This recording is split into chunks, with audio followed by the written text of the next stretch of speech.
She sings that better than Glenn Campbell, no doubt about it. So, that was in the 70s, wasn't it? Yeah, right, I remember that. So, okay. You know, I was preparing a sermon this week, and I said, this sermon's not going anywhere. So I just threw it in the waste paper basket and said, man, what do you want me to preach? And so I found a sermon that I really liked, and it was a challenge to just put it together, but hopefully it'll work out. And it's about heaven. And this was before I knew about all the deaths that we were having, and this is our hope, heaven. And if we stay true, stay on course, we have a great, great promise before us called heaven. What is heaven like anyway? What shall we do there? I mean, these are questions that we all ask. What are we going to do in heaven? Well, let's be honest in admitting that heaven should have more of an appeal for us. I've always said, you know, the Africans, they love sermons on heaven. Now, Americans, we're a little bit reserved. We have it kind of good here on earth, and sometimes, I think we'd rather stay here. Especially if we're healthy and we're very active, if we're enjoying our job, and if you're loving your wife and your husband and children, and wishing that you would have had your grandchildren first because you love them so very much. You're enjoying your home that you're living in, and not worrying so much about the financial status, which you worried about when you were raising your children. You had no money when you were raising your children, did you? And, so we look kind of like earth. In fact, the Bible warns us that we shouldn't love the world too much, that we are in the world, but we are not of the world. And it says in John 3:16, God so loved the world, and boy, he did a pretty good job on the world. The world is so beautiful, and some of you are taking vacations to Yellowstone and Grand Tetons or Grand Canyon, or going way up north to Itasca. God did love the world. But the thing is that the reason he created this beautiful world was for us to enjoy. But the real reason was that he sent his Son that the world might be saved, so that we can go to heaven. And I can't help to think that heaven is going to be, we think there's some pretty neat places on earth. But as we sang last Sunday, your first day in heaven is going to be beyond your wildest dreams.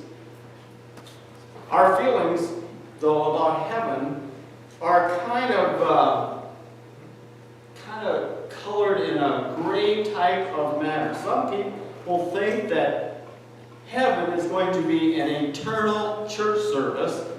There we will be given wings and placed in a heavenly choir or an orchestra. Now, for those that love music, that wouldn't be all bad, would it? Sir Walter Scott confessed that he dreaded heaven because he thought it would be an eternity of music. And apparently he must not have loved music all that much. And Lloyd George wrote, not Boy George, this is Lloyd George, okay? I don't want to get you confused here. When I was a boy, I thought of heaven that it frightened me more than the thought of hell. I pictured heaven as a place where there would be perpetual Sundays with perpetual services, in which there would be no break. It was a horrible nightmare that I had, and it made me an atheist for 10 years. Now, so he must have really had a fear of heaven. I think he should have feared hell a little bit more anyway, being an atheist. Others think of heaven as the perfect monastery where we will be, where we will contemplate God in a cloistered piety. Now, some who are by temperament or discipline have perfected meditation and solitude, well, then they would really look forward to heaven. But not too many people here have the perfect discipline, meditation, and solitude that we need to worship God. For those who have been more public than private, more social than solitary, more communal than celibate. Such a concept of heaven, of just a, cloistered piety, that wouldn't work. But let's get back to the facts. What will our Father's house, what will heaven be like? Much, as we have said, is negative, but it's not true.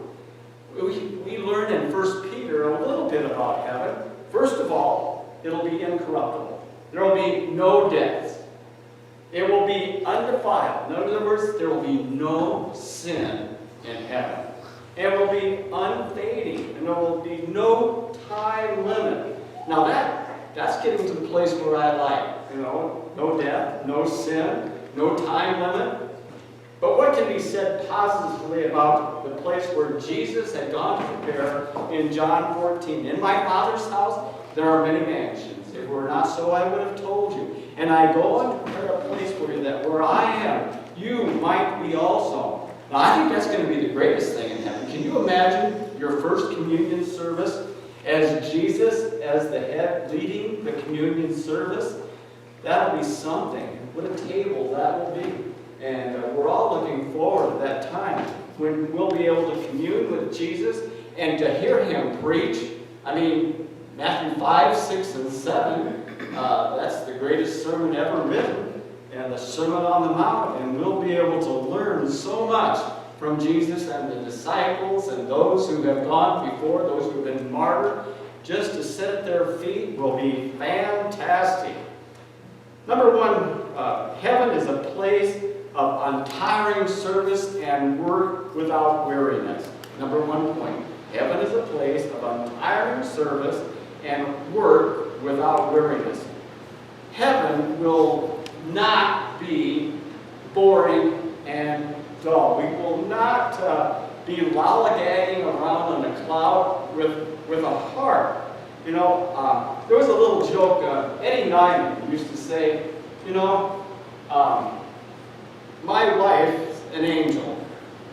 She's always harping at me. Okay, that's the kind of sense of humor he had anyway. But there'll be no harping. It says in the Bible there'll be no marriages in heaven. Maybe that's why there's not too much harping. I'm not sure. No, I'm just a bad joke. But Isaac Taylor wrote, "It is surely a frivolous notion that the vast and intricate machinery of the universe will find a place of boredom."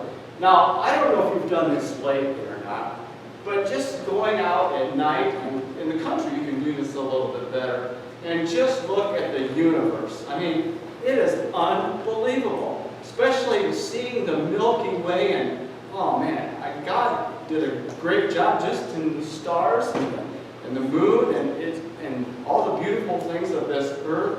I can't imagine what heaven's going to be like. It's going to be so unbelievable that we'll be taking our breath away the first time that we see it.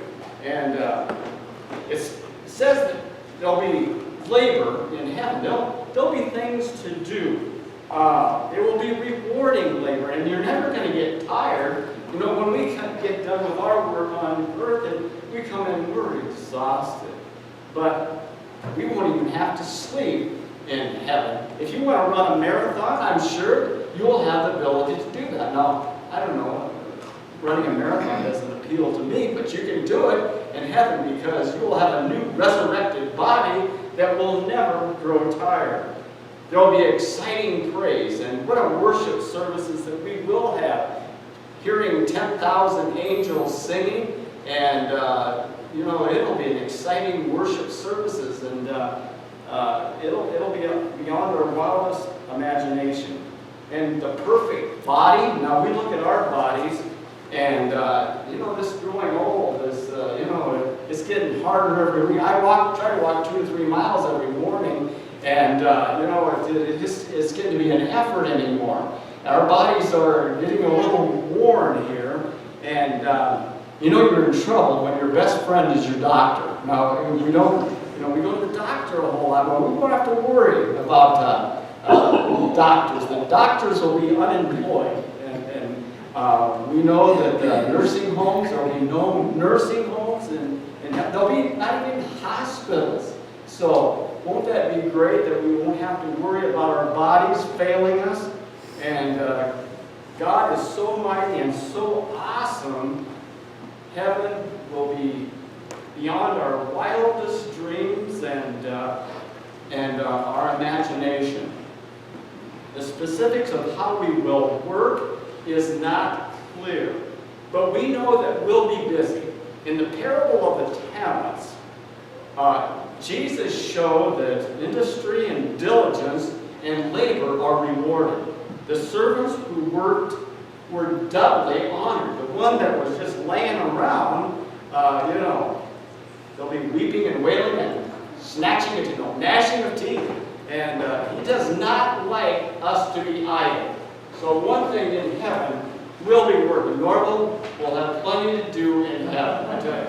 And that's what keeps Norval here on earth, because he would go crazy in nursing homes. So we know that Norval and all of us, I look at all the industrial farmers that we have, there's going to be plenty to do.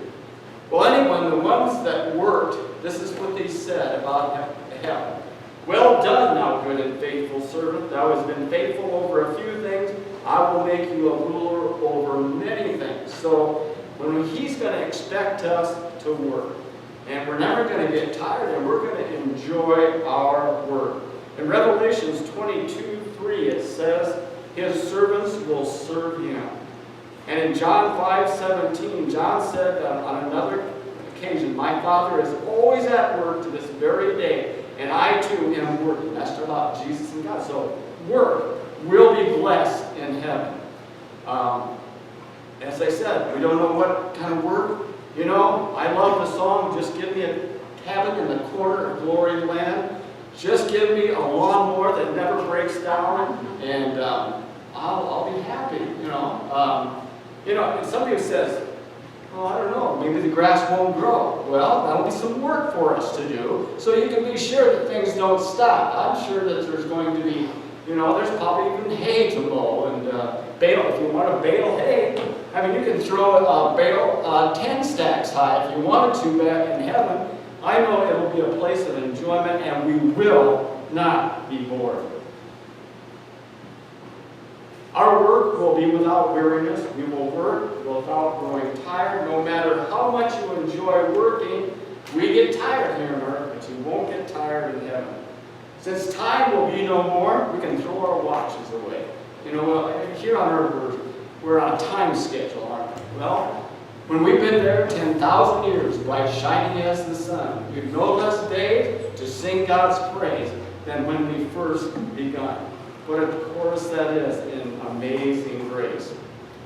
And, we'll be working in heaven, and there will be no rivalry or greed in work. And Todd, I don't think there will be any labor unions in heaven as well. So you won't have to worry about that anymore.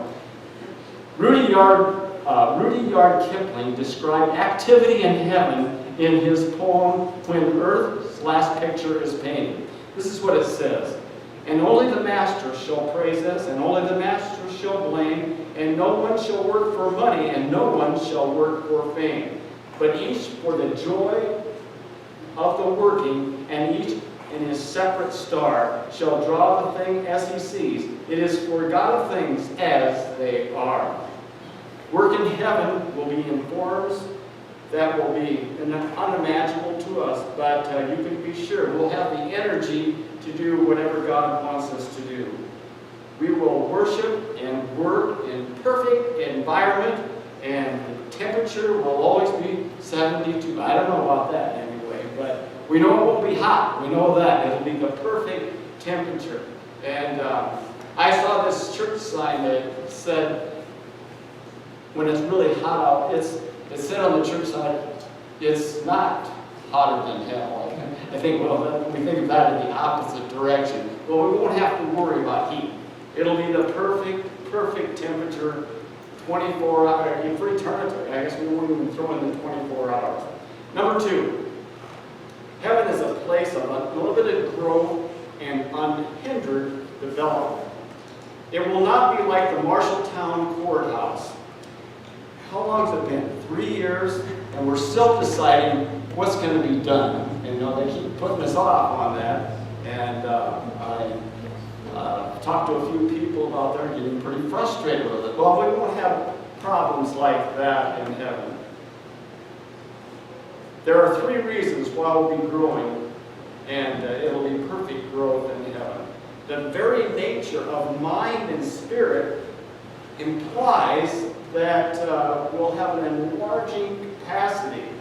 E.Y. Mullins, a great Baptist theologian, said, "The true ideal of spiritual being is that of life which are ever satisfied and blessed, yet ever inspiring, which is ever attaining, yet ever hoping for greater attainments." In other words, we will grow in heaven. We'll never be the same.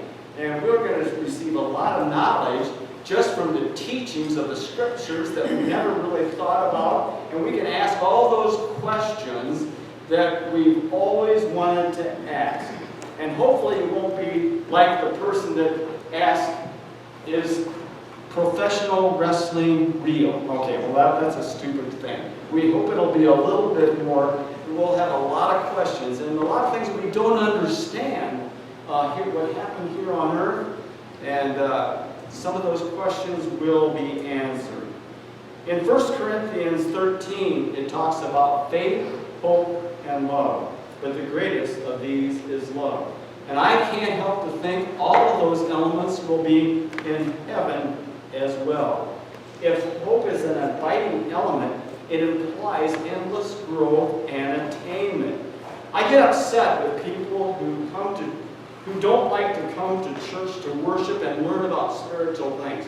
If you do not like worship and learning about spiritual things, I'm not sure you're really going to enjoy heaven as well.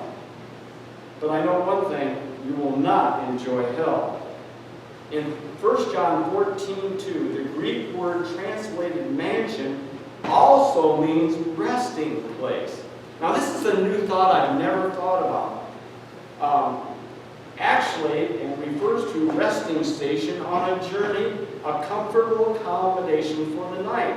So I believe this little thought says that we'll be continually journeying and having unending progress and development. Now, if you want to stay home in your mansion, I'm sure that you will be allowed to do that. But I can't help but think it'll be a big adventure, traveling from maybe one universe to the other.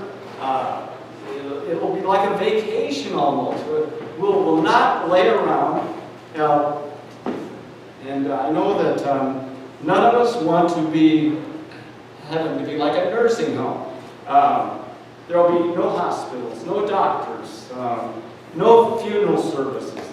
We're going to be expanding our mind and traveling and learning, and we'll be learning under the feet of Jesus' disciples and all the great men of the Old Testament. It's going to be exciting to sit under their feet and explain some of the things that we really don't understand in the Bible. I know that too many people don't want to reach a place where we stop, and when the mind and spirit stops, it'll keep growing and growing and growing. And we will keep busy learning and just going around and traveling. It's going to be a great, great time.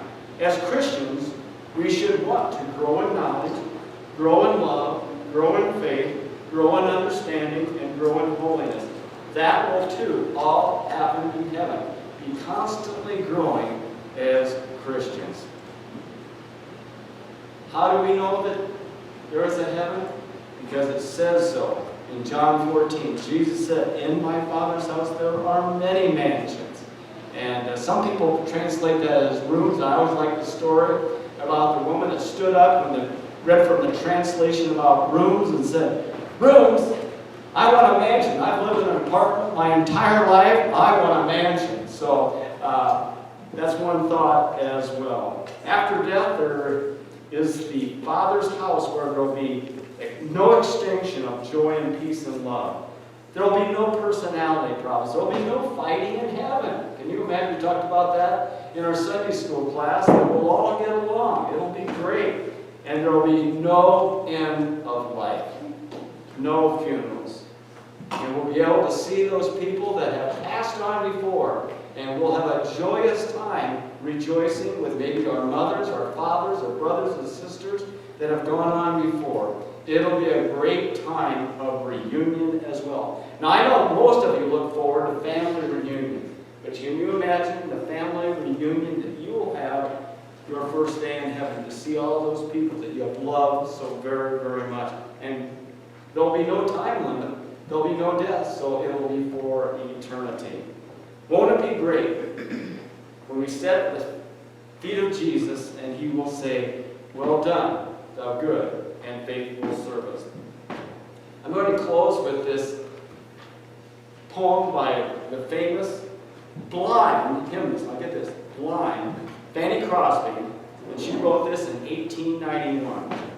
"Someday the silver cord will break, and I no more as now shall sing, but oh the joy where I shall wait within the palace of the King, and I shall see him face to face, and I tell the story saved by grace." Can you imagine being blind your whole life?